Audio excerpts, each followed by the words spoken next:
Morning to each of you. Good morning, Kathy and Robert. Good Good morning, morning. Margaret and Peter and Barbara and Penny when she gets here. I hope all of you are well.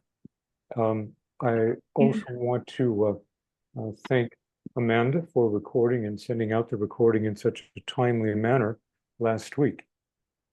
Does anyone have any thoughts from our first class in this course from last week that you want to bring up at this moment?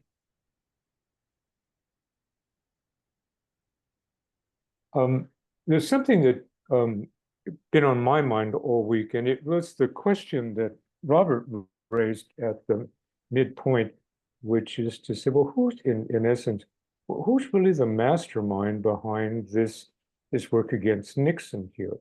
And as I took far too long to explain, there was no one mastermind, but there were various interested parties, both internal to the White House and external to it. And it had me thinking that I, to try and develop a visual, a simplification of this story. Now, I haven't had that developed yet, but I will develop, because it would take about 10 minutes, I think, to go through it, to lay out each of the pieces of it and what they represent. But I think if I could show visually what I've been doing orally, it would be a great assist to each of you to understand what this story is, because it's a tremendous story in the American landscape, and from a dramatist point of view, it's fascinating for me because we see so many interested parties who appear to be allies of the president, when in fact they are working as if they were opponents of the president. And so it makes for a fascinating narrative, but it's the kind of thing that you would appropriately want to see on a Netflix or Hulu or other streaming channel multi-episode series. But no one, I dare say, is going to tell the story that you're hearing now, because it conflicts with the official narrative and the interests of so many people within who have power in this nation. And a story like this, it's very difficult to get it through. Go ahead, Kathy. Well, the only thing I would say is that given what you've been talking about with Nixon and the parties that were involved, and so against what Nixon was up to, that it was similar to what the powers that be were against Kennedy, in terms of people that are doing something different than what the powers to be want life to be in DC. So it becomes like a fait accompli that whoever tries to rock the boat or do things a little differently are shown the way, so to speak, in one form or another. And they don't have to have a major puppet master, but the confluence of the way it's supposed to be by the different entities actually causes the action that we're seeing with the Nixon situation. Does that make sense? Kathy, it's you've put it in a very concise manner right there. The one thing that I've only gotten my head around recently, and I'll go off of this and get on our track here in just a moment. I don't know if any of you are familiar with the economist Jeffrey Sachs.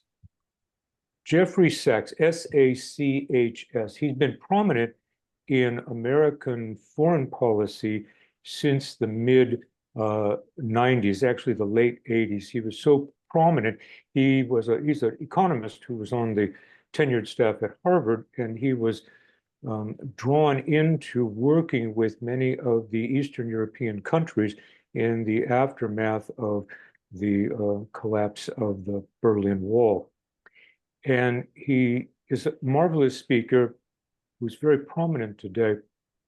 He talking about why our conflict with Russia, formerly the Soviet Union, is not something new. It says we've been at this since the close of World War II. And even though there have been two periods of time, maybe three, where we've tried to have positive relationships with once former Soviet Union, now Russia, they have all been quashed by a foreign policy establishment in Washington, regardless of whether it's Republican or Democrat. Right. We saw, to some degree, I haven't gone into this, Eisenhower had begun it with Khrushchev. Kennedy had tried to begin it. Nixon with it. And those initiatives have, while they had a little blossoming, they've all been crushed. Look at where we are at today. We are in virtual warfare with Russia today, ostensibly behind the pretense of Ukraine and NATO, but we're doing what we've been doing for nearly 80 years, which is trying to destabilize this nation and break it apart into much smaller factions that we can control. And I dare say the same is true of China. So the initiatives, the two big initiatives that Nixon had successfully achieved in February of 1972, which was rapprochement with with the People's Republic of China and détente with the Soviet Union. Look where we are at today. It's just amazing. So, I will develop this graphic, so it'll almost be like an animation, and it'll just show it in pieces to kind of convey my understanding of the power that be. But I dare say that Kathy and Robert, because of your experience in DC, you're very familiar with the I'll call it provincial is not the word I want to use, but it's the how each of these agencies have their loyalties is to the agency, not necessarily to the nation or the federal government or to the people of this nation. They're protecting their little fiefdoms. And regardless of who comes into power, they're protecting that. And we certainly are seeing glimpses of it with this story here. All right. Well, then let me call upon our, is there something in the chat here? Is there anything? Chatting as a guest, got it. Let's see here. Margot, do you think that what's happening now, lots of people interested in Trump, both good and bad? Well, I hesitate to, I don't know what to say about Trump because his foreign policy initiatives are kind of all over the map. He doesn't have I'll say it kind of the clear initiative that Nixon came in with. The word that we heard of Trump back in 2017 when his administration first came in was that he is transactional. If he can get a deal with someone, he'll try and do business with them. And if he can't, he's got nothing going. He doesn't come in with a long-term strategy.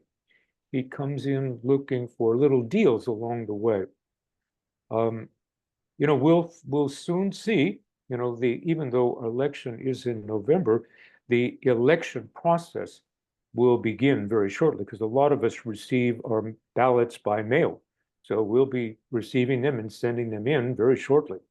So within the next couple of weeks, really the election will begin in October.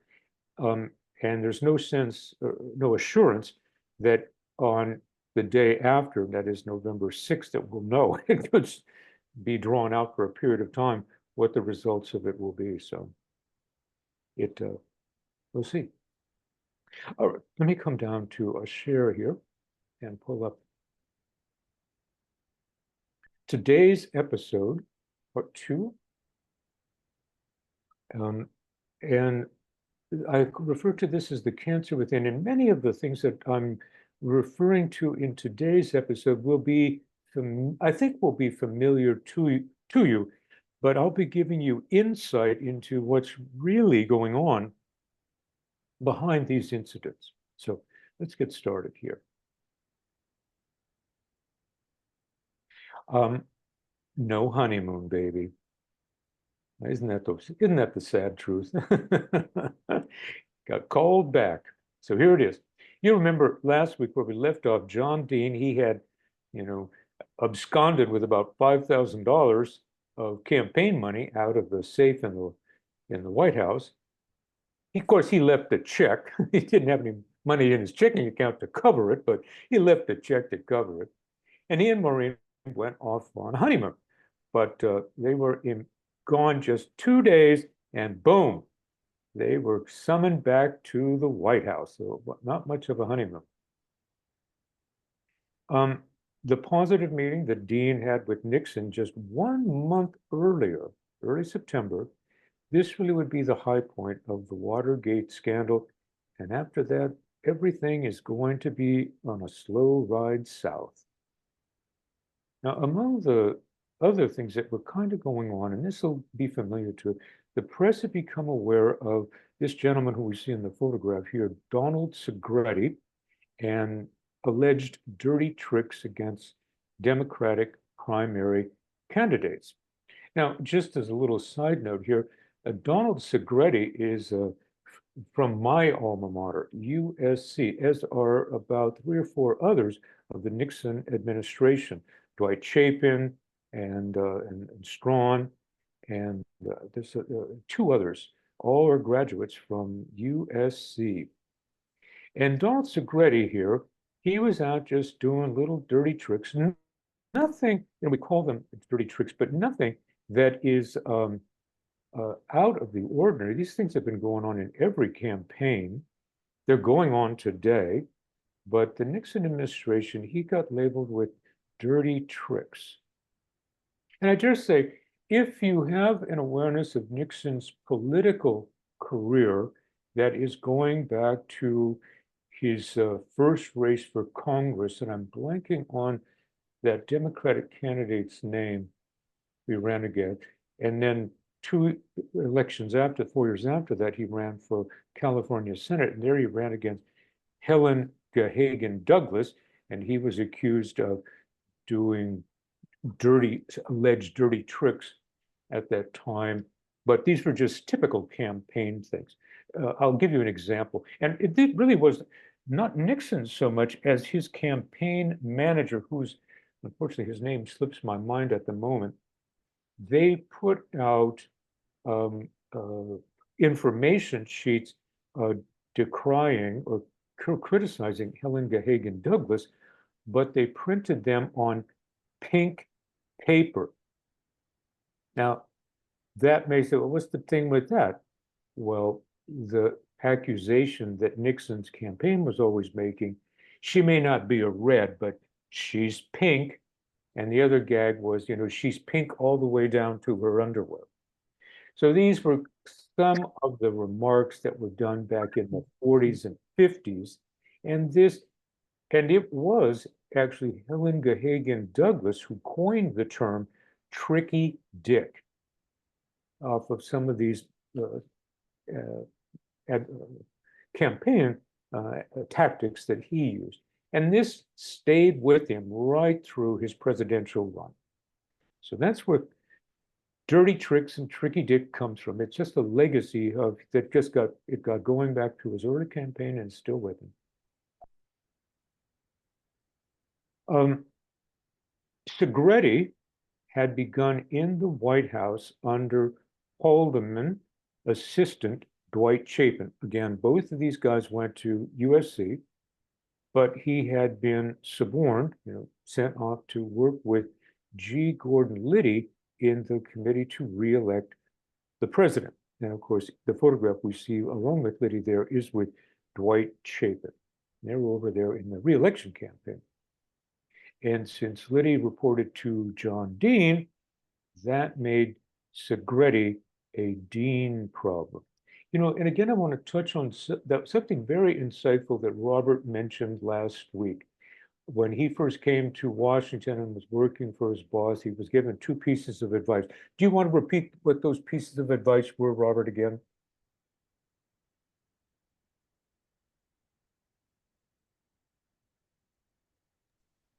Yeah, just stay out of the news media.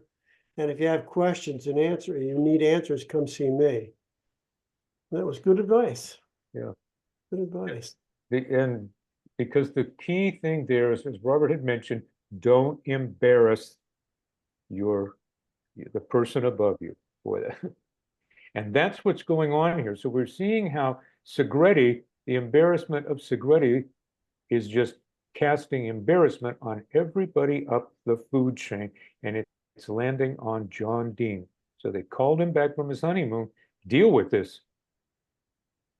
So returning from his interrupted honeymoon, Dean ordered Segretti to stay out of sight. That was his advice to him. And so Segretti began a series of cross-country train and bus journeys. He was just traveling around intentionally, just trying to avoid potential reporters at airports. And that's not really such savvy advice to be giving anyone, but it was working for Dean at the moment. And it should remind us when in episode or part one of this story, when the men were arrested in the DNC and focus was shifting to E. Howard Hunt, John Dean's advice to him is, why don't you join your family over in Europe and just get out of the country? So this is Dean's similar advice to Segretti. Get on a bus and don't get off. Well, in addition, Dean had to respond to stories that are appearing in Washington Post that reported how campaign funds had been used for political purposes. Wonder where that's coming from.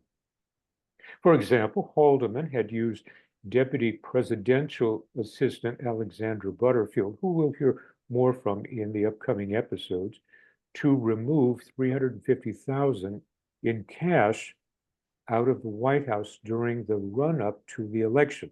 Now, there was nothing wrong with that, but Haldeman didn't want to be accused of having any campaign funds in the White House, so he literally had Butterfield walk that money, put it in a bag, and walk it out of the White House. And for all I know, Butterfield may have just kept it at home until Haldeman said, okay, you can bring it back now. Well, these stories in the Washington Post alerted John Dean to the fact that there were other players in the Watergate game. And these stories were the first that reporters Bob Woodward and Carl Bernstein would derive from a source referred to as Deep Throat. Let's talk a little bit here. I call here a sidebar on Deep Throat. Well, there's much controversy and speculation about who Deep Throat was at that time. And for many people, the self-revelation by former FBI Administrator Mark Felt in 2005 seemed to have resolved the matter. But in this course, we're going to explore a different answer to the question of who was Deep Throat. I think there's a lot of appropriate skepticism about Mark Felt, and I think the actual identity of who Deep Throat is someone else. And of course, I'll name that person when we get there. Now, Mark Felt was disclosing information, not to take down the president, but simply to embarrass L. Patrick Gray, who had been appointed by Nixon to lead the FBI. Now, he was acting FBI. He was seeking Senate confirmation, but Mark Felt, who was number 2, number 3 in the FBI, had been looking to receive that job with Hoover's passing in May of '72. And when he didn't get it, he was doing all that he could to make Gray look bad. So Felt was going around to not just Woodward, but to a variety of reporters in town with whom he had connections, and he was leaking information that he had learned from FBI investigators. Most of Mark Felt's leaks actually were to Time magazine. Let me see it here. Where do you go? Penny's getting in. Penny, are you in the room or not? I have admitted you twice, but let's see what happens here. Okay, we'll keep going on. Yes, I'm here. Beautiful. Thank you, Penny. Let's go on to another subject in the matter of E. Howard Hunt, or I like to call the problem that just won't go away. Retired CIA operative Hunt was becoming a problem, not that he wasn't one already. His lawyer filed a motion for the government to turn over to the defense team the 2 Air Maine notebooks that Hunt said were in his safe at the time of his arrest. Get those notebooks. I've written everything down in there. It'll show everything that I've documented. But with this motion came the first time that Dean was being questioned by law enforcement, because if you'll recall, Dean was charged by John Ehrlichman to open up Hunt's safe on June 19th, and John Dean took those 2 Air Maine notebooks. He took other incriminating things such as explosives and the weapons and gave that to L. Patrick Gray, and they left behind some innocuous documents for the investigators from the FBI to confiscate. Well, the investigators are now looking at Dean. Well, during his interview with them, Dean kept telling the investigator, no me recuerdo, no me recuerdo. I can't remember a thing. Anybody remember that wonderful phrase, no me recuerdo? You know, it comes from the O.J. Simpson trial. And the housekeeper for O.J. Simpson, when she was called up, no me recuerdo, I don't remember anything. It's an LA thing, baby. Anyway, that's what Dean, I don't remember anything. I can't remember everything that happened at Hunt's safe. Of course, he remembered everything, but he's going to do that wonderful evasive trick. I don't remember. But during this interrogation, Dean caught sight of a familiar face, because he's over at the Fed building, Henry Peterson, who was Assistant Attorney General in charge of criminal affairs. Now, you may recall that Dean met Peterson on that fateful walk that he took with the Attorney General, Kleindienst, and he had spoken to Kleindienst about getting the 302s and the Airtail, and Kleindienst turned him down, and Peterson supported Kleindienst. No, you're not going to get those things. So he had formed a relationship with this man several months before. Now he's pulling Peterson aside, and he says this, listen, you know, the only thing I can figure out why there's some things missing and that not all the stuff we found was turned over directly to the FBI agent, you know, some of the documents were politically very embarrassing, and we sent them to Pat Gray. If there are missing documents, he's got them. It was as smooth a performance as the one that Dean had given to the president in September. And here's Peterson. Oh, shit, you're not serious. Yeah, I'm afraid so. And I don't have any idea how to handle that if I get called to testify. Dean. He is so smooth. Now, Dean had led Peterson to think that acting FBI Director Patrick Gray had taken possession of crucial evidence. And indeed, Gray did take some of that evidence, but he did so at the direction of John Dean, saying, John Ehrlichman wants you to take this and hold on to it. Now, Dean's not saying that now. Moreover, Dean told Peterson that Gray's silence on this matter has been going on for 6 months. So at the first sign of impending trouble, what does Dean do? He throws Gray overboard to save himself. And before this slide is over, Dean would have to throw over many other people to protect himself from prosecution. And who we see in the photograph here is L. Patrick Gray. So for the time being, Dean was not being interviewed further by investigators. He got out from under it. Now, although his problems with the investigators had temporarily gone away, his problem with E. Howard Hunt remained. Hunt was demanding more money of Dean. And during this period, and this is an event that some of you may recall because it's so dramatic, I'll use that word, melodramatic. Hunt's wife, Dorothy, herself, a CIA agent, allegedly retired, died in a plane crash while carrying $10,000 in cash. Now, the equivalent today would be about $70,000 in cash. And, you know, we all walk around with that in our purses, don't we? Hunt was the problem that Dean would have to resolve or else face the consequences of his own criminality. You know why it keeps showing this to me that lets Penny in, but Penny's already in, but I'll keep hammering that down. I'm sorry. I'm having computer issues today, and I don't know what the computer's doing, but I'm sorry that thing keeps popping up. I'm here though. Okay, are you losing connection with us, Penny, or are you continuing? No, I'm continuing. I just this Zoom screen keeps popping up, and I'm trying to get rid of it, but no, so I'm sorry. No worries. I just make sure that you're in the room, and I can eliminate it from this side over here. Okay. Despite these, and I like refer to them as inside the beltway issues, the Watergate scandal did not seem to raise the hackles of the American electorate. It really seemed to be a Washington story and didn't get beyond that.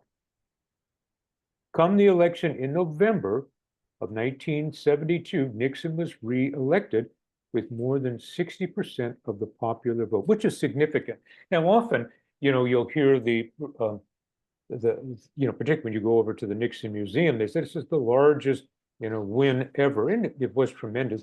But they'll often refer to the Electoral College because there it's a huge difference between the two candidates. And the Democratic candidate at that time was George McGovern, who only won the state of Massachusetts and the District of Columbia. But nonetheless, the popular vote was closer than the Electoral College would seem to indicate. But Nixon nonetheless got 60% of the popular vote. So that's significant. So Nixon came in to office really with a powerful mandate to do what he wanted to achieve. So let's see what happens after the landslide. It's all downhill. But at a post-election meeting at Camp David, President Haldeman and Ehrlichman met to plan the second administration. And among other actions, the trio planned to have every appointed official tender an undated resignation so that they could reappoint only those people who had shown that they were unquestionably loyal to the president and willing to do his bidding, because he had big plans of what he wanted to achieve in the next 4 years. He didn't want anybody sandbagging him. So that's what's going on in late November into December. But come January 1973, the trial of the Watergate defendants scheduled to begin. Now, as that date grew closer and closer, the two CIA operatives, Hunt and McCord, raised increasingly loud noises about having been abandoned. Here's a sidebar on Hunt and McCord. As arrested CIA operatives, retired or not, they had expected the agency to fully meet their needs, both for financial support and the best legal representation. That is the law of the land over there at the CIA. If you're arrested, even though you're carrying out illegal actions in the United States here, we're going to take care of you, baby, so not to worry. And here they're feeling abandoned. And I think this abandonment was intentional by Richard Helms, then director of Central Intelligence. Now, even though these two guys are very close to him and they'd been doing work on his behalf, now that they've been arrested, he's just going to let them twist in the wind and make it a problem for the White House. And that's what it's becoming, a problem for the White House. They were left to dangle and depend on John Dean. As Hunt and McCord's noises swelled in volume, Dean began to take actions that left him more and more exposed. Dean had learned that the CIA had given the prosecutors a packet of photos relating to the Beverly Hills break-in, and one of these showed Liddy in front of the psychiatrist's office. Again, rolling back to part one of this story, you remember that Dean and Liddy initially went out just to do a scouting mission, all with the support of CIA, and then they came back out for the official burglary, aided by CIA assets, people who had worked as contract players for the CIA, but instead of breaking in surreptitiously, they ripped off the door. They treated it like a drug, intrusion, scattered papers around, and they carried with them a camera provided by CIA. Problem was, they couldn't take that camera anywhere and have it open and the film develop.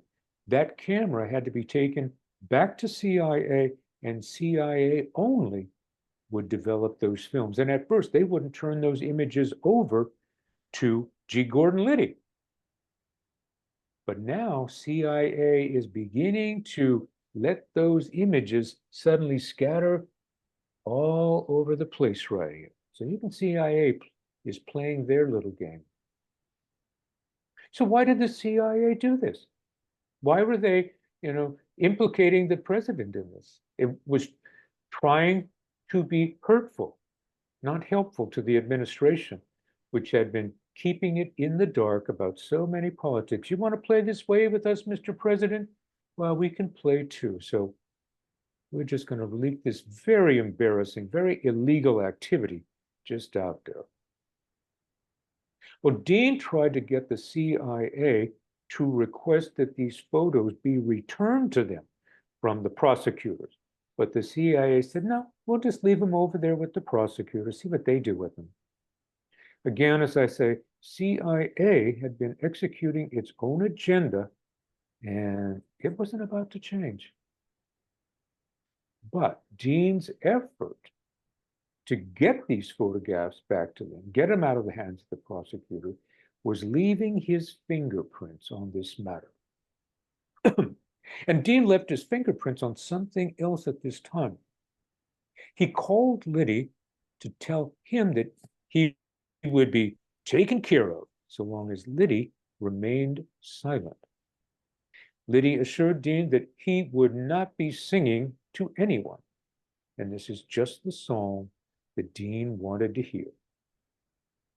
Now, at the same time, I'm going to roll back to two people that we've mentioned before, Jack Caulfield and Anthony Ulazewicz, both former NYPD people who Dean inherited when he came into the White House counsel office.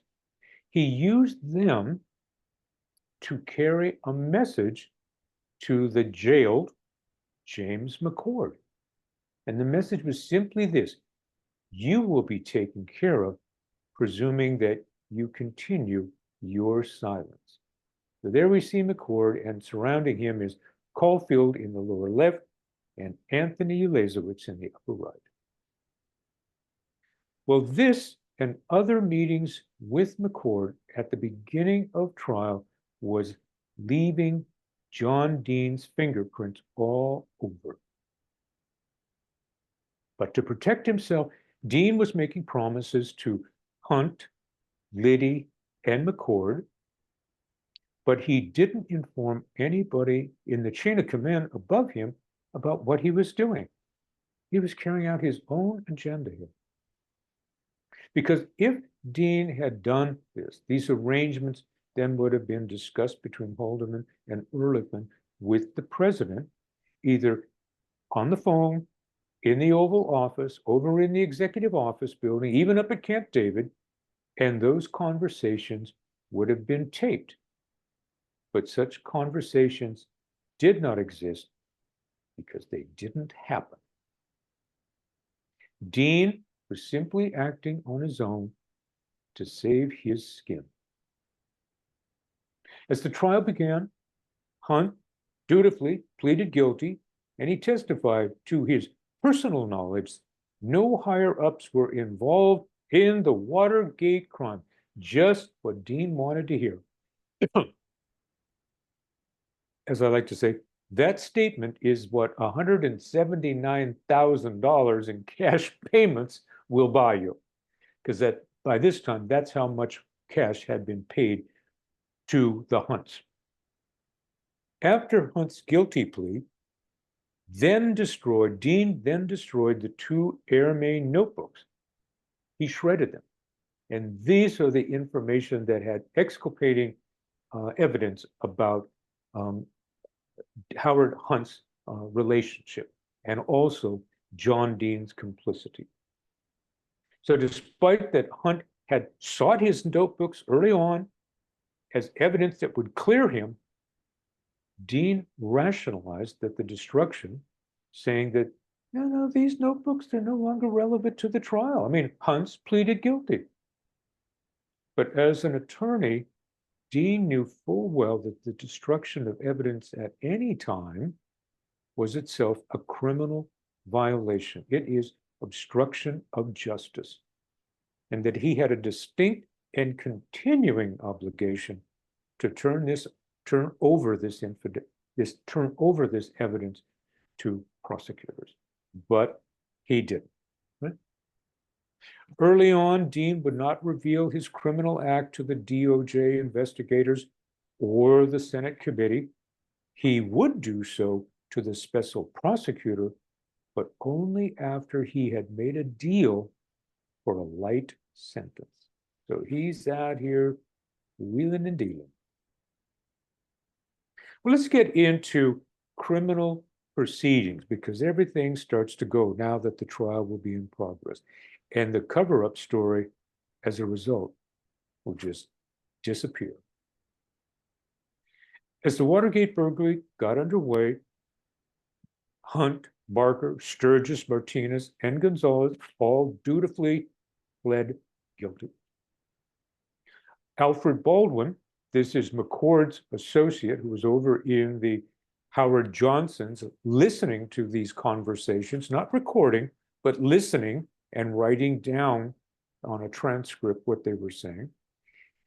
After he was arrested, he began to sing like a canary. And when he got on the stand, the prosecutor, Earl Silber, began to ask him, whose voices did you hear on the tap of Spencer Oliver's phone? And what's key here, that's where the tap was at. It's on Spencer Oliver's phone, not on Larry O'Brien. It's on that office that is directly across the street from Howard Johnson, with only airspace and glass between them. That's why they had that transmitter on that phone. Suddenly, so when Alfred begins to say, well, I heard this person and this person and this person, we have a new person suddenly leap up, Mr. Charles Morgan. He's been sitting in the courtroom there, and suddenly, as attorney for Spencer Oliver and the DNC, who were not party to this proceeding, he suddenly, Your Honor, I object. And Morgan's objection, which was really an unprecedented long shot, halted the proceedings right in their tracks at that moment to allow this attorney to seek a ruling from an outside court, an appeals court. He's saying this testimony shouldn't be allowed in here. We shouldn't be hearing what Alfred Baldwin heard on those telephone calls. And in a questionable move, although knowing how the games are played, it's really not so questionable, the judge in the appeals court ruled that Baldwin's testimony was inadmissible for the Watergate trial. Just an amazing thing. In doing this, Silbert, his whole focus of his prosecution went out the window. He was forced to abandon what he saw as sexual blackmail, that strategy that he had developed for his prosecution. And he was forced to take Plan B, which he didn't intend to do, which was to name the target of the break-in be instead for Larry O'Brien's office. And has been shown the break-in was never about Larry O'Brien's office, but that's what the prosecution had to go with in order to carry these proceedings forward with the arrested men. But for this, and the reason is because for this, Silbert didn't need to provide a motive. The burglars were caught in the act. Although, as I take great pains to point out, they were caught in Spencer Oliver's office, not in O'Brien's, because they had a whole other agenda, not what the one the official story tells. And with this inadmissibility of Alfred Baldwin's testimony about the sexual conversations that he was overhearing between politicians and the madame and the girls over at the Columbia Plaza, all the evidence of the CIA Joseph Nussbaum, which is the underworld operation, and the Madame Heidi Reichen call girl operation, and the truth about Watergate was lost to history. Somebody very effectively played the game in the courtroom, and what really was going on ended right there. So so the official story has just gone on and on since then. Oh yeah, they were breaking into Larry O'Brien's to get documents, and it ain't the way it was. Well, during the trial of Liddy and McCord that followed this on January 30th, jurors just took 90 minutes to find both men guilty, and their sentencing would come up in February. So Judge Sirica is moving. He's the judge in this case right here, and I'll talk about him in just a moment. He's moving quickly on this. Also looming in February of '73 were the formation of the Senate Watergate Committee and the Senate Judiciary Committee.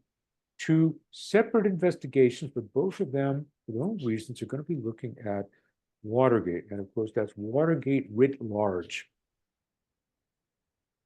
Now, during all of this, Dean had to be wary of what Jeb Magruder had been deputy director of the committee to reelect the president, of what Magruder and what Gordon Strachan might say about him in a public forum, and what Patrick Gray might be asked about the contents of Hunt's safe, because all of this would implicate Dean. So let's see what happens, because the Senate comes a knocking, and they got a real heavy gavel. But with the establishment of the Senate Watergate Committee under Sam Ervin, the president wanted to know everything about its setup and authority. And I'll have more to say about Sam Ervin and the setup of this committee next week. Nixon, because they've been trying to keep this at a distance, keep it out of the White House. This is a committee to reelect issue. It's not a White House issue.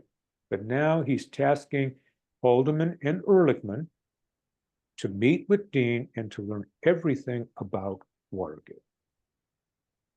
Eventually, the president would want to meet with Dean himself and have Dean personally address all of his questions. This would set the stage for the Oval Office meetings in February and March that would prove to be so disastrous for the president. And we'll get into that later in today's episode. Now, in the first meeting, which was on February 28th, Dean detailed the Watergate case for the president, excluding his own deep participation and deception.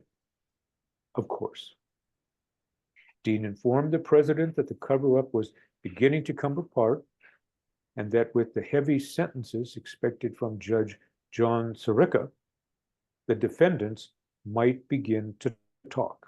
There's an image of Judge Sirica right there.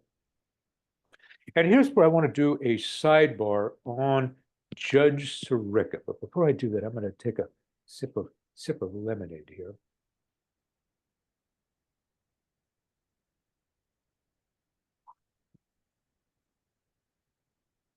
Judge Sirica was 69 going on 70. And he was to have retired, but he manipulated the court calendar to allow himself to appoint himself to the trial. He wanted to be on this. So he played, and a work by Jeff Shepard goes into this much more detail about the manipulation of, and that book is on your source list right there, should you choose to look at it. But the manipulation of Judge Sirica to insert himself into Watergate is really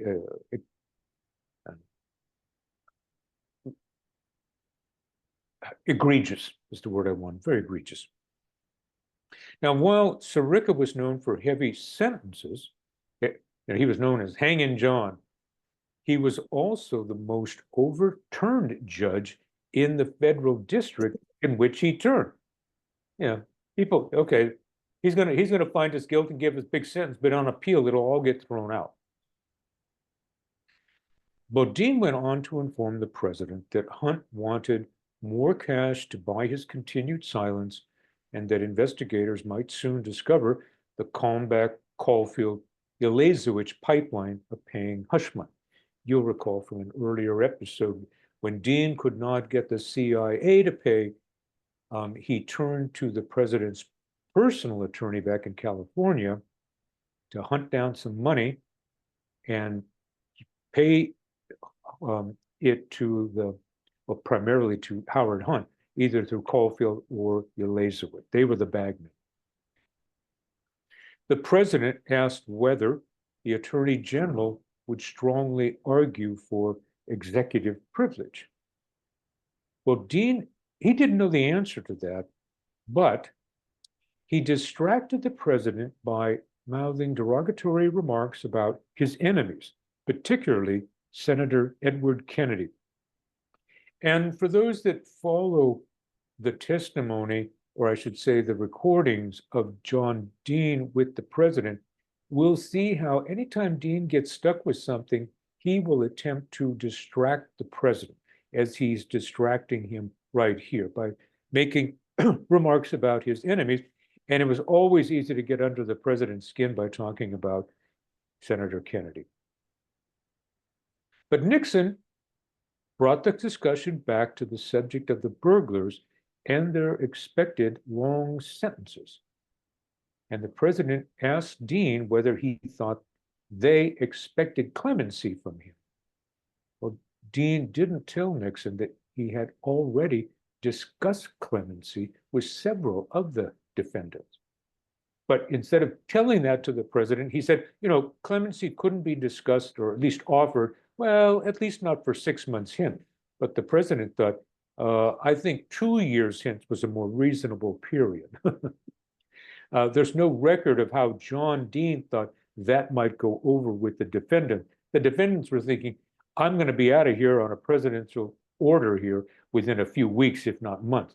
And now, Nixon's not thinking if they're going to get clemency at all, it wouldn't be for years. Well, here comes confession time, where the acting FBI director begins to spill the beans. As Dean was meeting with the president, L. Patrick Gray was facing the Senate Judiciary Committee to consider his appointment as permanent FBI director. As I mentioned just a few minutes ago, there were two committees set up at this time, the Watergate Committee, and then this is a standing Judiciary Committee to consider the appointment of L. Patrick Gray. Well, Gray told the committee that he had shared evidence with the White House counsel, aka John Dean. For the first time, legislators were hearing John Dean's name.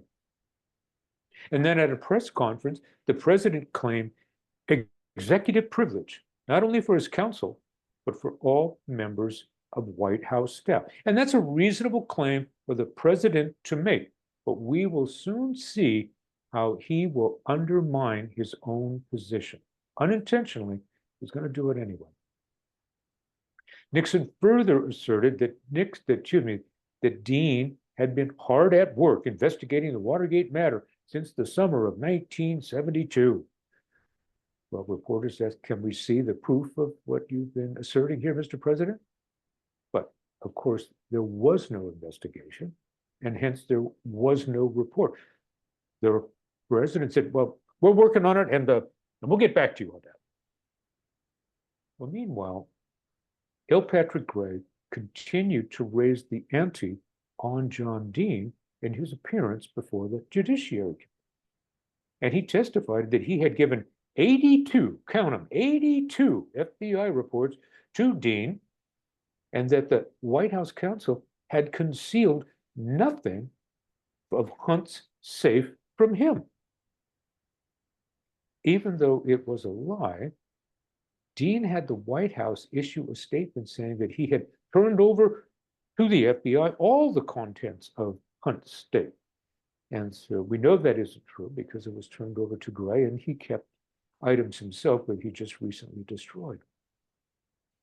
Unfortunately for John Dean, the matter of Hunt's safe did not die. Gray testified that he had spoken with Dean on the telephone 33 times between June and September of '72. While the Gray hearings were holding the spotlight, behind the scenes, Jeb Magruder, formerly of the Committee to Re-elect, he's coming under pressure from the prosecutors to admit a pre-break-in role.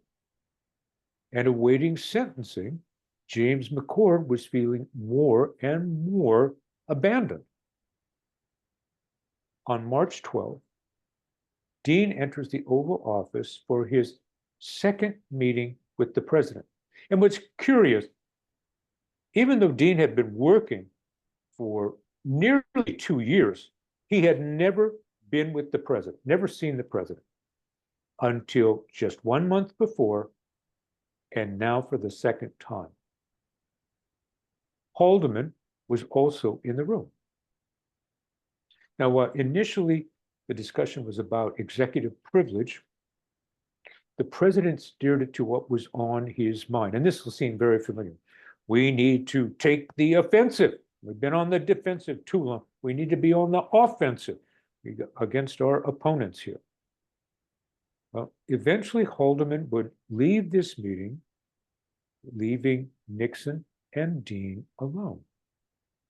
And with them, Dean began to prepare the president for how he should respond to congressional inquiries.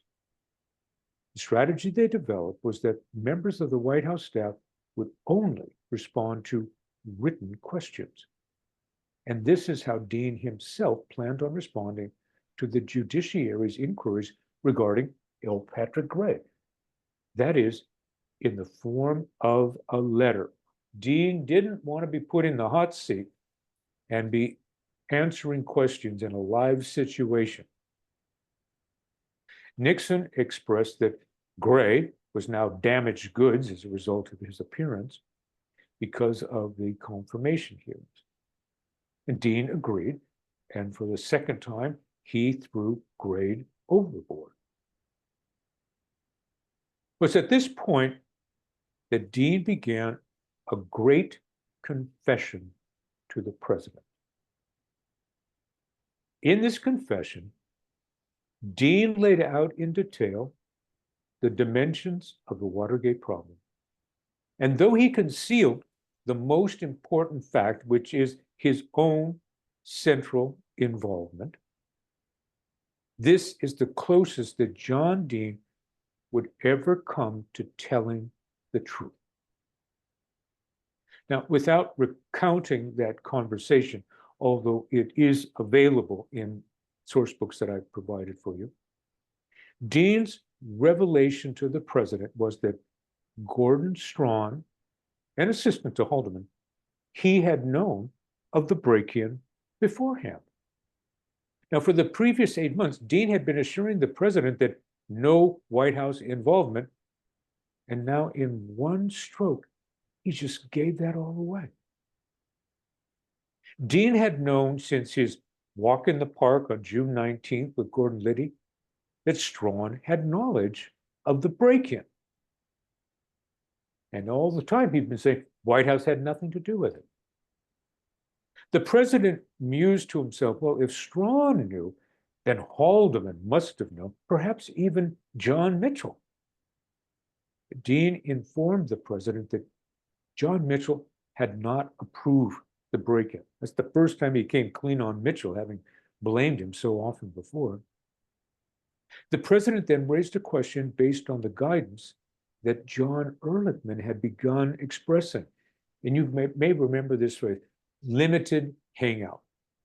And here is John Ehrlichman. Is it too late to go the hangout road? And by hangout, they mean by telling the truth. Is it too late to start telling the truth about what we've done here? Now, the question must have been terrifying for John Dean. Hanging out could expose all of his past and current misdeeds. Dean cautioned the president against this. If some things start going, a lot of things are going to start going. And there's going to be a lot of problems if everything starts falling. Well, Nixon finally ushered Dean out of his office at 2 p.m. with a rhetorical question. It's never dull, is it? Never, Dean agreed. We're going to go from that second meeting right there to a March 15th press conference. And the president was questioned about Watergate and John Dean. The president responded that the White House counsel and the White House staff were protected by executive privilege. Nonetheless, following this press conference, the president repeated the need for a Dean report, a written statement that would repeat what Dean had been saying for months. That is, there was no evidence against Chapin, no evidence against Colson or Haldeman on Watergate. The president, in follow-up conversations taped in the Oval Office with Dean, he wanted the counsel to document what he had confessed on March 13th. That is, that John Mitchell had not approved the break-in. At this time, Dean revealed to the president that Liddy was involved with the break-in at the office of Daniel Ellsberg's psychiatrist. So Dean's been holding this trump card all along, and now he lays it out there. As a reminder, Liddy was working for Ehrlichman at the time, and Ehrlichman signed off on the operation, albeit he said, pending, you won't be discovered. Dean also told the president of CIA's photo of Libby that associated him with the Beverly Hills break-in. The president, while flummoxed by Ehrlichman's approval of the burglary, simply hoped that the entire matter would never come to light. Talk about wishful thinking. Oh my gosh. Good luck with that, as I know. Given John Dean's knowledge of the matter and John Dean's willingness to bring forward anything if he thinks it will buy him another day of freedom. Several days later, Dean arranged to meet privately with the president, once again to lay out everything on Watergate. And this is where we will have the very famous malignancy, a cancer on the presidency. But before we go into this next section right here, let me offer each of you the opportunity either to step away or to raise a question about what we've covered so far. I'll stand by and we'll resume in about 5 minutes here. Anybody? Anything from anybody?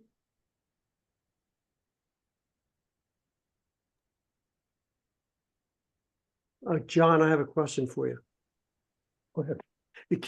There's a couple of things keep popping up from last week to this week, but we all know that John Dean is an attorney and he's an author. He's still active today out in Beverly Hills, correct? You show multiple photographs of him. You also show multiple photographs of 6 young ladies who are naked. What are they doing today? I noticed that you asked that question after Kathy left the room, brother. I'll leave that up. I know, just coincidence. Where these young women are at today, I have no idea. You know, this call girl operation, I'll say this, Kathy Riken, she has passed away. Now, she has her own very interesting story, but I don't want to go off on that story right here. You know, she was in bed, so to speak, with Joseph Nussbaum, who's an underworld, he was the underworld in Washington, D.C., but she's also in bed with CIA.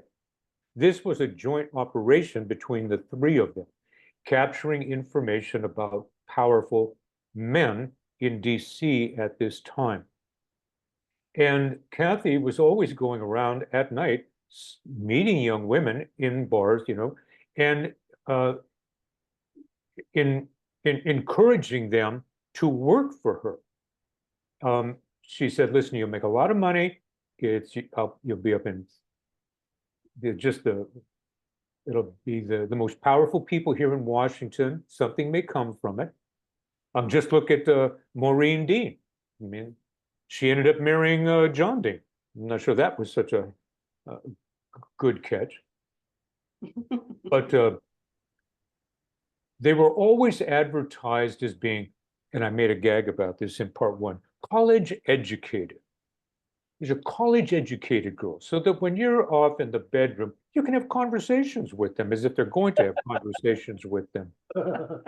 Or at least they won't fall asleep while you're going on and on about what an important person you are, whether you're a legislator, whether you're a judge, whether you're a corporate officer, because these are all the kinds of people that were being hunted down and encouraged to come in and take advantage of this service. And that's exactly why this was such a successful business for the CIA. They were never going to blackmail these men. They wanted to get in the heads of these men to manipulate them later on. Because these people, I mean, some of them would move on, but many of them would stay in the Washington scene.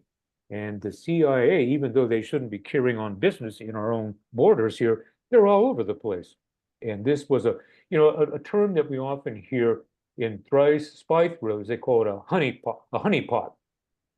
And usually that's to entrap a foreign agent or a foreign diplomat overseas and get him compromised.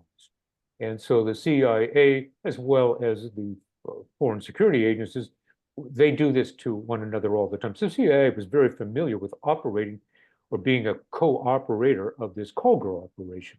So I just imagine that these women went on, some of them, they may not have been involved with this operation for a long period of time. To use a term that I hear a lot, they may not have had an extensive body count. They may have just been there for 2 or 3 arrangements and moved on. So who knows what happened to all of them, however. Yeah. Yeah. But And it's an interesting area down around the Watergate in the 70s. yeah, There was a lot of, we call them boutique hotels. They were just small hotels down there. When you were talking about that, I remember early in my career going down there, seeing all these little hotels, and I thought, boy, it's interesting. Now it all starts to make a little more sense. Yeah. yeah. Just, it was, I dare say, they were, Kathy and Joe Nussbaum were running an operation up at DuPont Circle, Yeah. and that one got shut down. So, obviously they had the police involved in it to the degree that they let them carry out their business and allow for payoff. But at some point, the police decided to shut it down. And I dare say it's because they wanted to set this up again with them as a partner, them recording all the stuff going on in those bedrooms. And that's the one at Columbia Plaza was set up. And it was just it wasn't, I use the term lucrative. I don't mean it in the sense of money. It was just drawing in such good information about these powerful men that CIA was recording. And of course, it was James McCord and his associates that were doing all that recording. And then they were handing it off to their client, the CIA. And that whole story, by this judge, Charles Morgan, protesting, objecting at the trial, knocked that whole issue out of the discussion altogether. So we never heard this. Right. Well, the Mayfair Hotel was down that area as well. And DuPont Circle was quite the place on weekends. Well, the Mayfair was much later. Yeah, but it was down there, but then it became notorious. But DuPont Circle was quite the place for to see a lot of the characters and different people in the weekends in DC. Yeah, 'cause, we had mentioned in episode or part 1 of this story that attorney Philip Macon Bailey, he was an attorney who represented primarily pimps and prostitutes, and he used to be out hustling every night. Now, he'd go to, because remember, this is the early 70s, so the bar scene is really big. He's going out hustling all the time, bringing home a girl and photographing her. Now, he's just doing that as souvenir. He's not doing anything with it. But along the way, he becomes connected with Kathy Riken. And Kathy says, why don't, he's always bragging to her about all the important people that he knows. And she says, well, do something with it. Go over and set up a connection for me over at the DNC, which he does. He goes over and he meets Maxie Wells, who's the secretary to Stuart Oliver. And he sees that, she's got an office right next to him. He's got a private phone. This is just where we need to recruit. And through Maxie Wells, they set up that little affiliate. That's the best way to think of what was going on over there. An affiliate. So all these visiting Democratic polls that were coming into the DNC, if they were looking for some action at night, they'd all be directed to Maxie. Maxie'd let him out loose on that file cabinet with all the girls in there.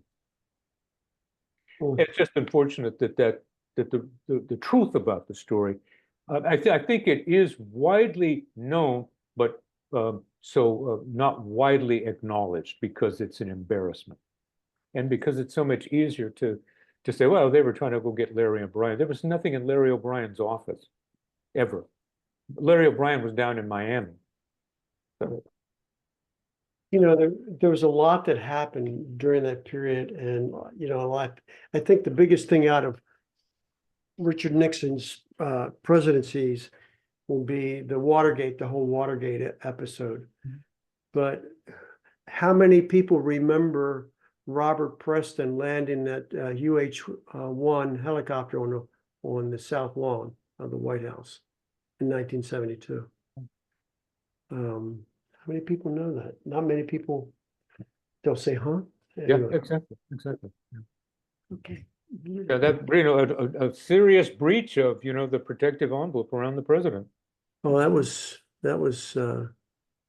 it was serious.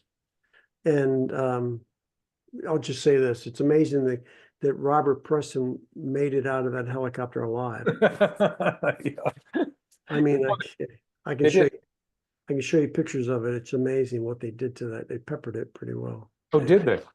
Yeah. I'll With send the you. automatic Well, weapon. it was 9 mm. At that time they didn't have the heavy weapons that they do today. They had 9 mm, they had handguns, and they had shotguns. And I can show you pictures. I can send you a picture of it. Okay, great. It'll look like Bonnie and Clyde's car, huh? Yeah, it will. Thank you. All right, let's get back, unless somebody else had something they want to bring up here. Penny, Margaret, anything? Okay. Barbara, anything? Okay. Well, malignancy. Now you may be familiar where I'm going with this. And the malignancy was right there in the room. March 21st, this is 73. Dean met with Nixon to warn him of a grave danger, a cancer close to the presidency. Now, coincidentally, the same time James McCord, facing an onerous sentence, he delivered a letter to Judge Sirica stating that he and the other defendants were under pressure to plead guilty and remain silent. So these two things are happening at the same time. McCord alleged that higher-ups were involved and that perjury was committed at the trial. I don't know what happened there. And then McCord alleged were committed at the trial. I got a blank screen there. Why do I have that? Oh, something is getting a little fishy here with my program. Okay. Hang on, I'll get this settled down here in just a moment. There we go. There. McCord alleged that higher-ups were involved. Perjury was committed. Okay. Hunt had also been leaving messages at the White House indicating that he might be forced to sing unless his demands were met. And what he's looking for now is clemency by Christmas. What's more, Senator Sam Ervin had threatened to cite for contempt of Congress any executive branch official who refused to testify before the Watergate Committee. Now, why did that happen to him? Dean said he wanted to take the president over the whole thing and how it all got started. Dean insisted, it had begun just with an instruction to me from Bob Haldeman to see if we couldn't set up a perfectly legitimate campaign intelligence operation over at the committee to reelect the president. So Dean's starting, it's so innocent, Mr. President. But this was a falsehood. It was Dean who pushed Liddy and the revised Sandwich plan on the CRP for Dean's purposes. Now, that's going back a little bit ways right there. But Dean is the one who is the initiator of all of this. Nixon just kept listening as Dean went on describing almost precisely what happened. But at every turn, Dean ascribed the initiator as someone other than himself. At times, the culprit was Haldeman, sometimes Ehrlichman, or Colson, Strawn, Magruder, Mitchell, or Liddy, all depending upon whom Dean needed to cover his tracks. And every time the president tried to pin Dean down during this conversation to a particular person's culpability, and all this is on the tapes, by the way, Dean would shift the focus to yet another person. And I love this phrase here. I know that as God is my maker, I had no knowledge that they were going to do this, that is to go back into the DNC. You know, when anytime anybody makes that sort of outrageous claim like that, you know, they're lie, lie, lie. Well, following that bald-faced lie, Dean shifted and told the president some things that were true. I was totally aware that the Bureau was doing at all times. I was totally aware of what the grand jury was doing at all times. I knew what witnesses were going to be called and what they were going to be asked. I knew because I had to know. What Dean did not tell the president was his true motive for being so totally aware. Eventually, Dean hit his stride during this meeting and revealed his true agenda: to ask the president for money with which to continue to keep certain lips sealed. There's a real problem in raising money. Well, how much do you need? I would say these people are going to cost $1 million over 2 years. The president said, well, that could be obtained in cash if necessary. And of course, that's a very notorious statement that Nixon made and was taped at the time. And there was some discussion of who would handle this task, if necessary. Well, you know, as the president went on to say, I'm just thinking out loud here for a moment. You know, while the money could be obtained, it would be wrong. But as a result of that conversation that we hear so often associated with Nixon and presuming Nixon's culpability, the president actually did not direct anyone to find or to pay money in the next few days or even weeks, implying that he felt no urgency. Dean, and now roll back to these, had initiated this meeting with the president on the argument there was a cancer growing near the presidency, but now that cancer could be ameliorated by the application of hush money. Thank you. Isn't that the kind of attorney we all want to have? We can make this go away. Instead of money, the president thought that the way out of this morass would be to offer some disclosure, perhaps even full disclosure. Well, guess what? Dean knew that he could not withstand that. And he said, well, some people are going to have to go to jail, meaning himself. And Dean relayed this to the president. He could go to jail for obstruction of justice.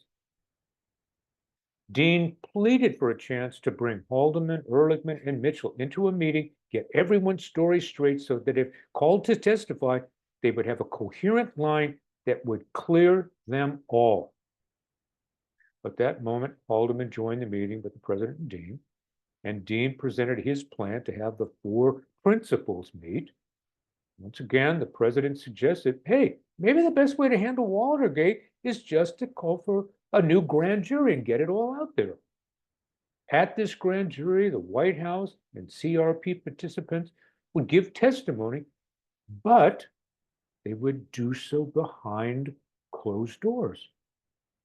The president wanted to follow John Ehrlichman's guidance to let it hang out, full disclosure. But he didn't want it done before the Senate committee. He wanted a new grand jury.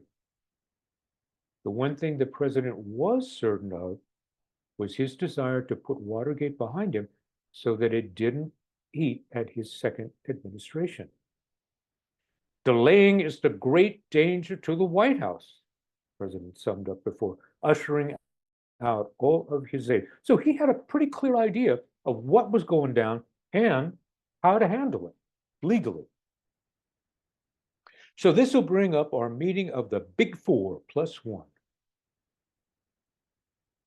Well, a follow-up meeting, same day, Dean, Haldeman, and Ehrlichman met with the president to discuss Ehrlichman's grand jury package, which would include immunity for some witnesses. And Dean, get this, advised that it can't be carried off. And he pushed for a document that would review the facts as the White House saw them. The document would be what had been discussed weeks earlier the Dean report. Well, the president complained, yeah, hey, I'd asked for this Dean report and I still haven't seen it. Ehrlichman pushed hard for the White House counsel, that is John Dean, to get to work on it. But Dean suggested instead, John, you ought to work on the report. You've got more credibility than anybody. But regardless of who wrote it, the president thought that with the report in hand, they could show it to Sam Ervin of the Senate committee or to select members of the Justice Department. And in that way, they could avoid the entire Senate committee and the entire grand jury. What Dean could not say, and what those in the room never completely understood, was that the true cancer within the presidency was John Dean himself, and they had no awareness of it at this moment. The Nixon presidency was mortally infected by this point, and the president didn't even know it. The meeting of the Big 4+1 gathered the following day in Nixon's office in the Executive Office building. The main subject was the Dean report. Mitchell thought the report was a good idea. Yeah, the young counsel can go up to Camp David over the weekend. He can just work on it, get it written. Dean tried to stall the writing of the report. He was waiting for more information. But as others in the room argued, writing the report would not wait. They saw the political savvy in giving full testimony before a grand jury, which would be protected from public disclosure. Haldeman, Ehrlichman, and Mitchell, these guys aren't fools. They're not intent on going to jail to save Nixon, but they firmly believed that what they had done was not criminal. They had done nothing wrong. Now, while their grand jury appearances would put them in danger, they would not be indicted nor convicted. The Dean report would allow the individual players to know what they should say to the grand jury. Now, the meeting concluded. John Dean went off to Camp David to write the report. We've all heard about John Dean going off to Camp David to write this report. Well, he got there, and he gets writer's block. He knew that he couldn't write any report. Why? Because he would incriminate himself if he wrote a factual report. He would put himself at criminal risk if he wrote a false account, however. So he did the third choice. I'm not going to write it at all. Instead of writing a report, Dean made 3 phone calls. Number 1, let me go back here a moment. I see here, speaking of writing, Judge Sirica made public James McCord's letter to him. Sirica, again, Sirica just loves to pull the limelight. So instead of keeping quiet on this letter, he makes it public, saying that, then the letter, of course, says that higher-ups in the White House were involved in the break-in. Well, Dean's first call, prompted by this development, was to Jeb Magruder, who knew and could testify to Dean's central role in the break-ins and the cover-up. Now, Dean needed to neutralize Magruder. And so he got a hold of a tape recorder. As I said, tape recorders are all over this story. And he sought to get Magruder on tape exonerating him, that is Dean, from pre-break-in knowledge. Good luck with that, John Dean. Well, when reached, Magruder was frantic. Both his and Dean's photos, along with McCord's letters, were on the front page of the Los Angeles Times. Thank you, Judge Sirica. The opening paragraph of the story stated that McCord had said both Dean and Magruder had knowledge of the bugging before the break-in. And of course they did. They're the ones that set them off. I don't know if there's anything we can do right now, Magruder whined. Beyond that, Magruder wanted to believe that that McCord had no evidence that could back up his statement that would be linking him to the break-ins. McCord never met either myself or anyone else at the committee. Magruder wanted Dean's help in corroborating that. So, we've got all these people that are feeling the heat, and they're all trying to escape consequences. Dean, however, he had his own agenda during this phone call. He wanted to get Magruder on tape saying that he, that is Dean, had nothing to do with it. But Dean was not able to get Magruder to say the magic words. Here's Magruder. I have testified that meeting that we had with Liddy and Mitchell was simply on the general counsel's job. That was as far as Magruder would go.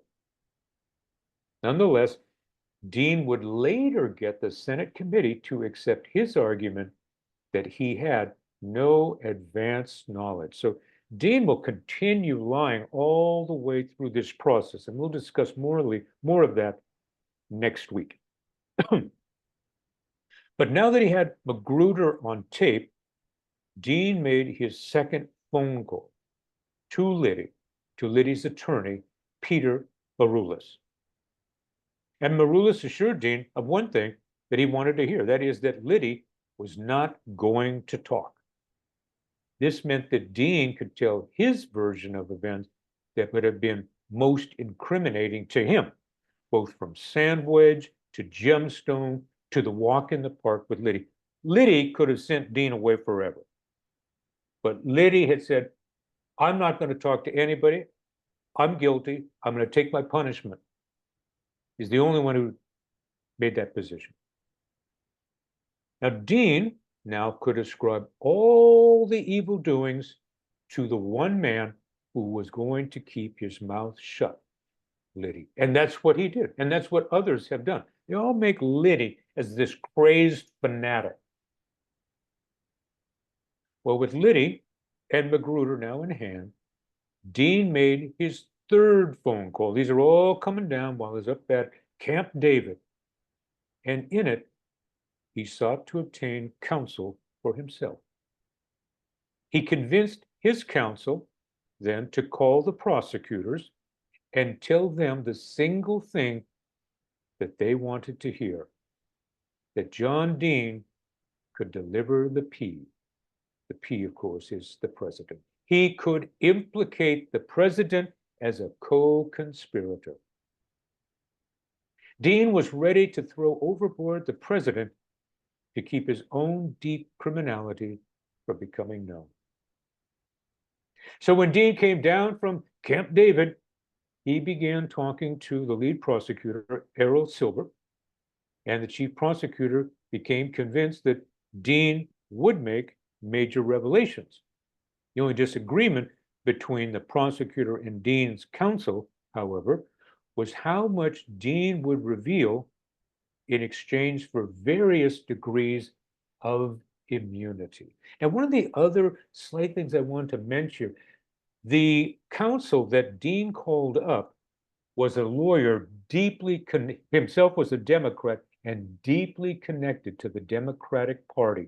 So Dean was finding the best way into this whole, because he knew the Democrats were dying to get Nixon. And if he was delivering that message. By April 14th, it became known now in the White House that Dean had retained counsel, as I said, someone close to the Democratic Party, and he was singing. Dean's counsel also approached the Senate committee, trying to see which group would give his client more immunity from prosecution.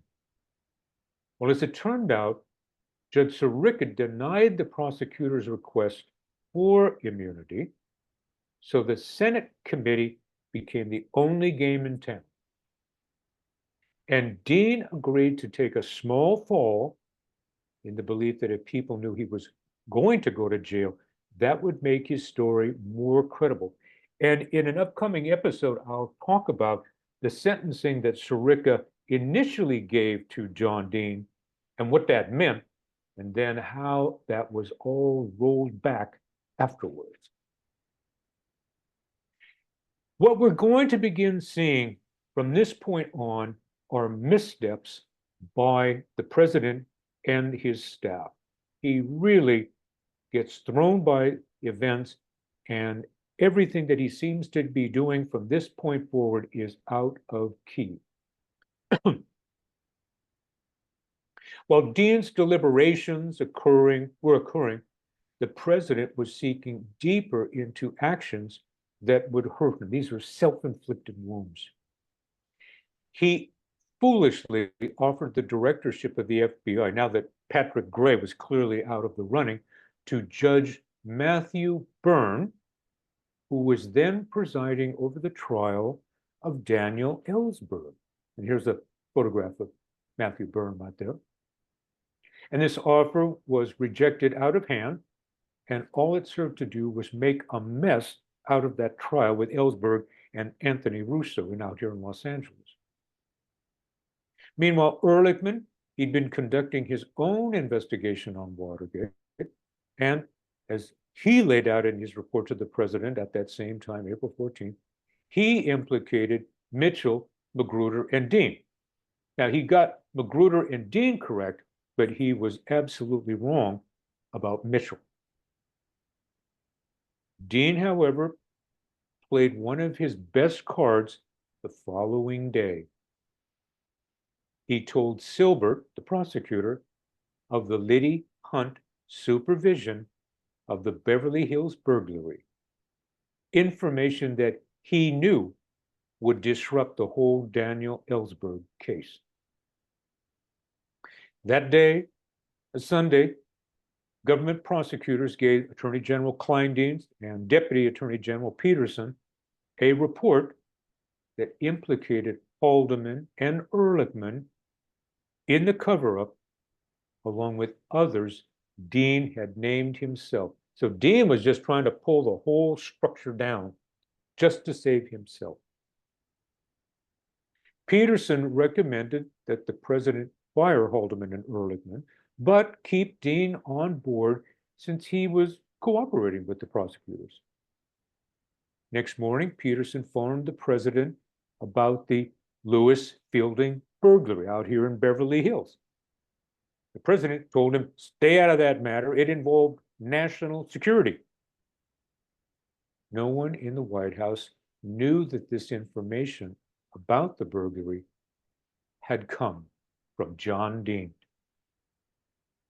The president met briefly with Dean on April 16th. It wasn't a discussion, but rather two men telling one another that this was the parting of the ways between them. Nixon proffered to Dean letters of resignation, but Dean refused to sign these letters that had been prepared. He said, I would rather write my own. Dean said he would only resign if Haldeman and Ehrlichman resigned also. Dean wanted Haldeman and Ehrlichman to go at the same time because that would provide support for his claim that they were his principals. I was just following orders. Dean told the president and later the press, that he would not be a scapegoat for Watergate. How about that? How about that for audacity, for gall? The guy that made the whole thing, I'm not going to be the scapegoat. Oh. Well, Nixon and Dean would never again meet face to face after that meeting. And that is where we'll conclude today, and we'll pick up the story again next week. But let me shut my screen down here and have, a conversation among ourselves. It's just, one doesn't start out thinking that John Dean is so prominent in the Watergate story, but the evidence just naturally leads in that direction. We'll see another character emerge as very prominent as we go forward in the remaining two episodes here. But so far, John Dean has been, so dominant in in the cause and in the problem of it. One of the things I've been reading about is Chuck Colson's take on John Dean in later years. In the 90s, he had stated several times that he thought it actually was Dean with his quest for the list of the call girls that prompted Watergate, and not all the rest of the stuff that had been, the other information that had been put forth to take away or to cover the real intent Mhm. of Watergate. Mhm. I mean, did Colson at this time have anything to say about it, or is this just his later revelation? I think it's and Barbara, thank you for bringing that up. I think it's so worthwhile that Colson would bring this up. Not that too many people have listened to Colson, hasn't changed the narrative. It would be something that Colson would have learned later and have made it part of his effort to talk about these events from his perspective. And again, it wasn't, as I said, it wasn't a list so much. It was, they were in there to take photographs of the photographs in the drawer. That's why they came in there with 40 rolls of film, because they were going to shoot the hell out of that room and then take that evidence back and give it to, should it ever, to John Dean to look over to see if his girlfriend's still in that drawer. All of that, the issue of the call girls got killed in the courtroom when that attorney objected to Adam Baldwin. And Silver changed direction. It's okay, I can't do the call girl thing. I'll do stealing documents from Larry O'Brien. But it's very telling that someone with this, I'll call it the standing of Chuck Colson, would align himself with the call girl story, because it's what it's about. Yeah. And was at any point Colson's thoughts about that received with credence from the government? Barbara, I don't know. They are, it's very, it seems evident to me that no one wants to acknowledge the call girl story, because it takes away from the official story. Well, they were trying to go in there and get information on Democratic plans going from Larry O'Brien's office to disrupt the convention and play further dirty tricks. And then they lied about that, and it just complicated the issue. It's not the crime, it's the cover up. Whereas if the basis of the break-in and the people who initiated the break-in, that is John Dean and Jeb Magruder trying to get information on call girls, ever came to the fore, it would expose a couple of things. It would expose the call girl operation. It would expose the CIA, or potentially expose CIA's complicity with the call girl operation. It would expose CIA's complicity with Joseph Nussbaum and the underworld of Washington, D.C. And these are all embarrassments to the government. So no one wants to talk about, they would much rather talk about the fact that, the system worked. The Nixon was, carrying out criminal behavior, and we caught him, and the process worked to achieve that. Anything dealing with call girls is going to be embarrassing, and it's going to reveal the, if you will, the actual underbelly of what goes on in our nation's capital, and I dare say goes on today. And Okay. so.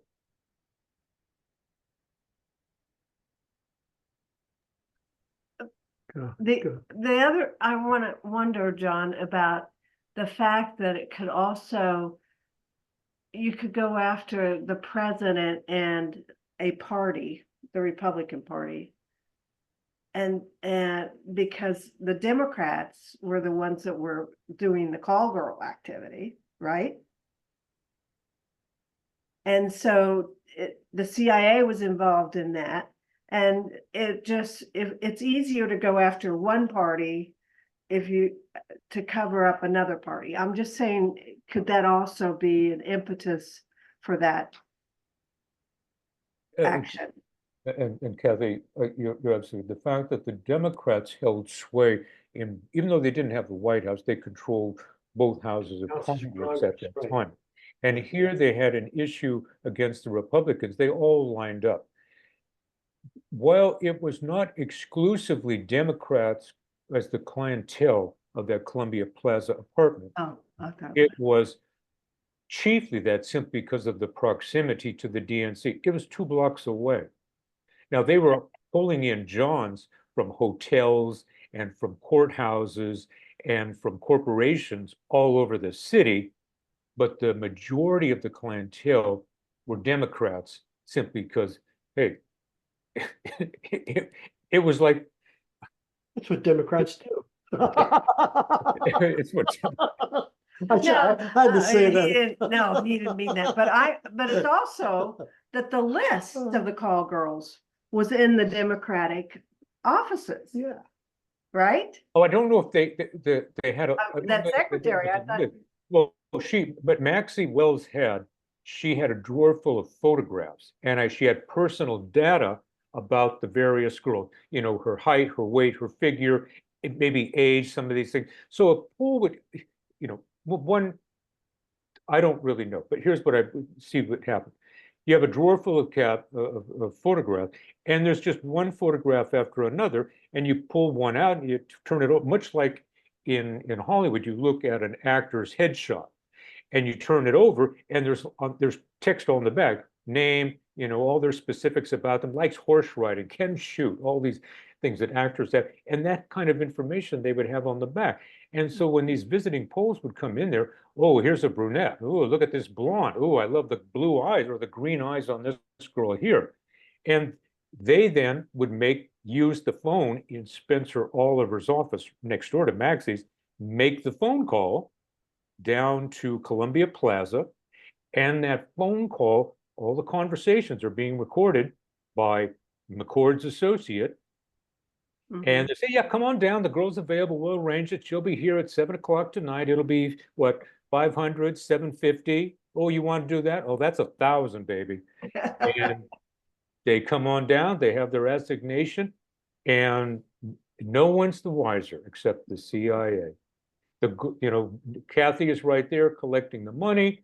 She meets the pole and the girl in the bedroom. All of that action is recorded through room recording by the CIA. And they go away and everybody's happy. But it wasn't a list so much as they had a drawer full of photographs.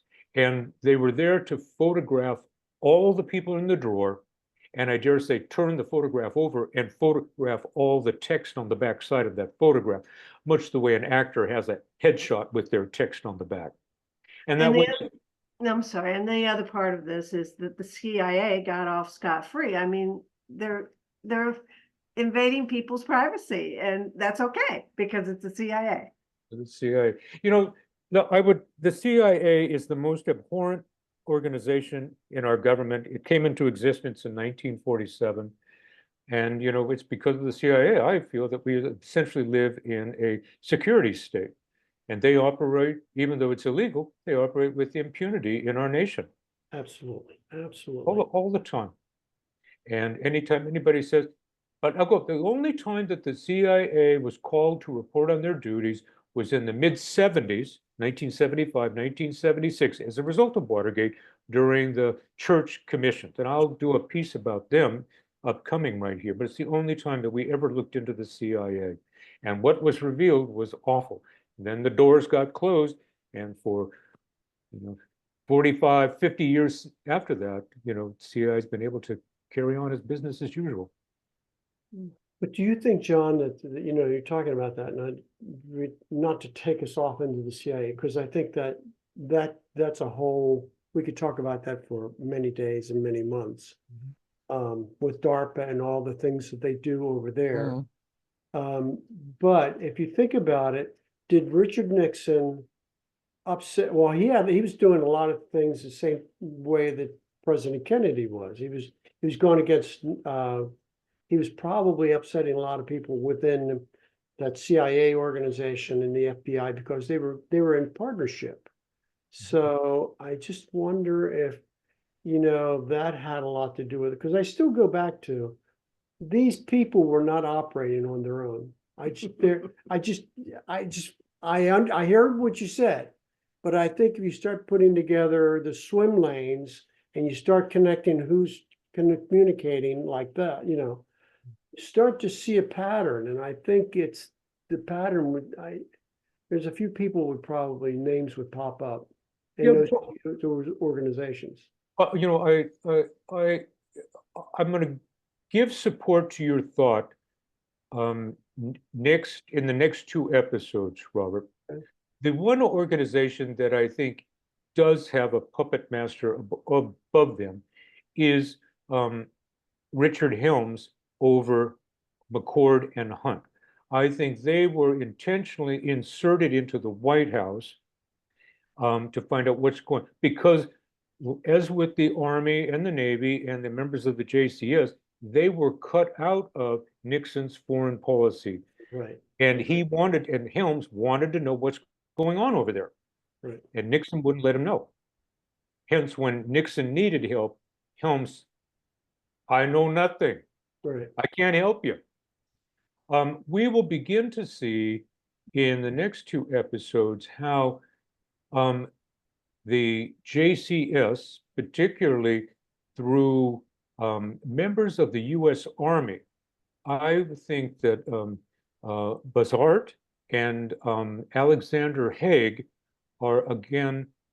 will be among the worst appointments that Nixon will bring into the White House. Absolutely. And they'll be serving the interests of the Pentagon rather than Richard Nixon. And they're going to grease the skids of his exit from office. Yeah. But we'll see that in the coming weeks here. Good. Penny, any thoughts, baby?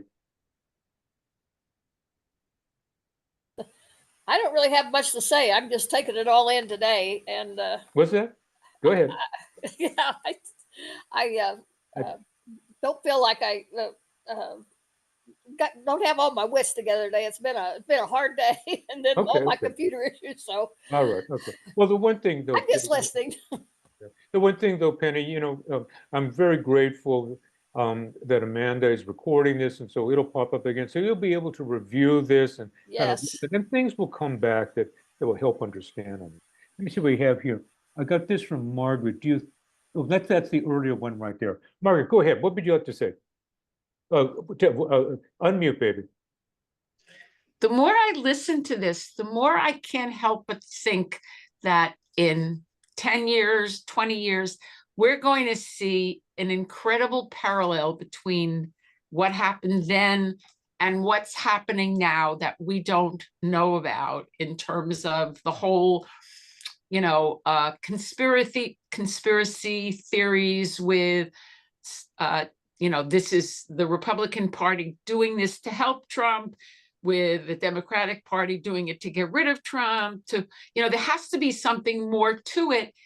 And I think now we probably won't ever find out about it the way they did then, because if you think about it, 3/4 of what we found out during the Nixon administration, because of the Supreme Court ruling that it's all privileged, the president can say and do anything, that we won't be able to hear any of it.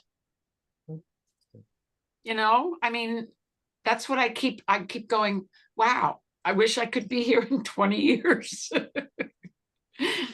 It may not, for some things, it may be that long.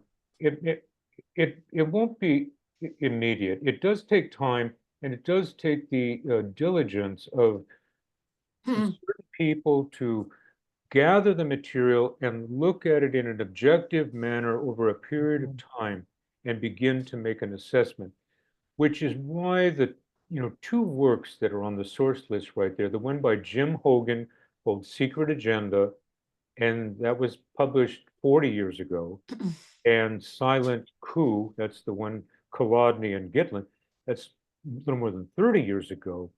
It took 10, 20 years after the events for them to sit down and look at all this information and make a reasonable assessment of what had happened. And what I'm astonished at is that the scholarship of those two separate teams have not been acknowledged by the mainstream. You know, with the exception of Chuck Colson, who Barbara mentioned just there a little while ago. Nobody talks about the call girl operation, which is in essence at the base of this whole thing. So it will take time. You know, we'll see if maybe it'll happen 5, maybe 10 years. You know, here's another. I'm going to reach out of the subject here for a moment. The situation in Ukraine has been a disaster, certainly over the past year, and it's quickly collapsing. But if you watch the news or you read major newspapers, you have no awareness of that. You have to go out to other sources to get that story. They're trying to keep the Ukraine situation from total collapse before the upcoming election, so it doesn't land on Biden and Kamala Harris's doorstep. It'll happen shortly after that. And then we're going to see some very, critical books written that talk about all the decision-making that's happened ever since 2008, 2014, that led up to this decision-making that brought into this conflict in Ukraine. And the death of, I'll just the question I've had here before, I asked people, hey, how many casualties have the Ukrainians have suffered here? I know the answer to this. And people, they have no idea.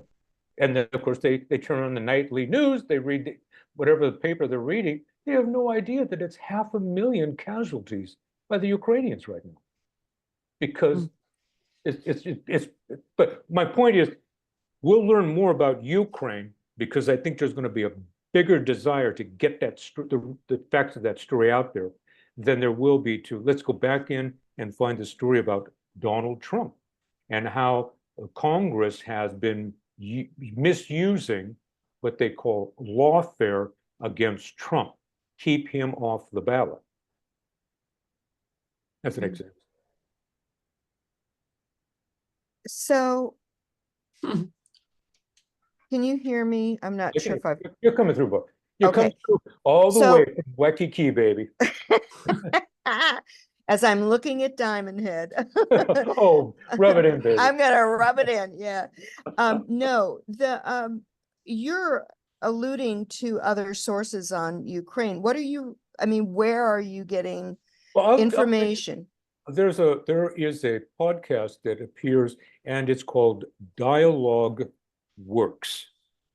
And if you put that into your search bar, it will come up. Okay, And it's by a young Brazilian man whose last name I'm not able to pronounce. His first name is Nima. But if you put in Dialogue Works, Nima, he's a young Brazilian, but he speaks English. He has almost daily interviews with some of the most knowledgeable people, both people who have served in our government at the highest level. I don't know if this name means anything. We had a U.S. ambassador, Chaz Freeman. He was Nixon's interpreter when they went to China in '72, and then as he served as an ambassador for the EU here. Ray McGovern, who was a member of CIA, but on the analytics side. And there's a host of, and Larry Wilkerson. Larry Wilkerson was assistant to Secretary Powell and General Powell.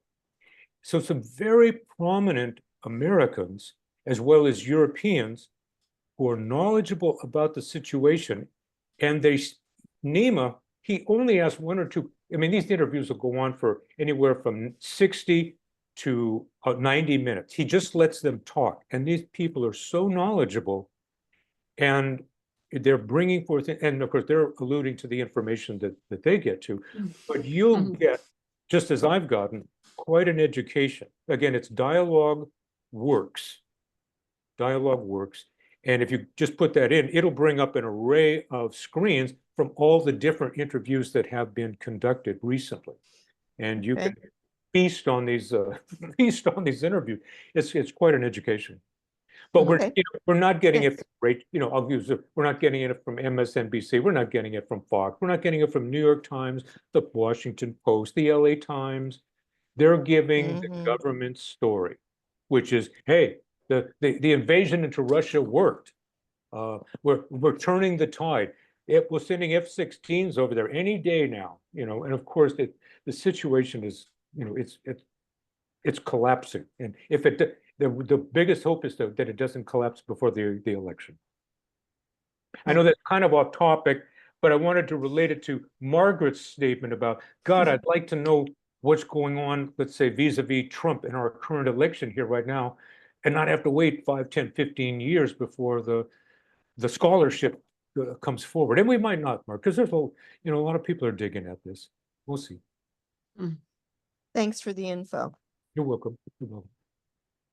Well, everyone, we're getting close to the end here. I really appreciate you being with us on this journey, and it is really fascinating. It tells us, it's not just telling us about Watergate and Nixon, it really tells us about how our nation operates. We're looking at one incident here, and we're seeing American character come to the fore, and it's not often pretty, to say the least.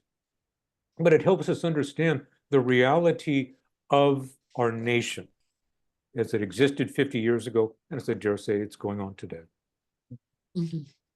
Well, they say politics is a dirty business, and I believe it. Yep. Yeah. All right. Thank you, John. Thank you. Well, Yes, Thanks, thank you, John. Don. Thank you. We'll see thank you you. very much. All right. We'll see you guys all next Bye. Monday. Bye-bye. Bye. Bye now. Bye.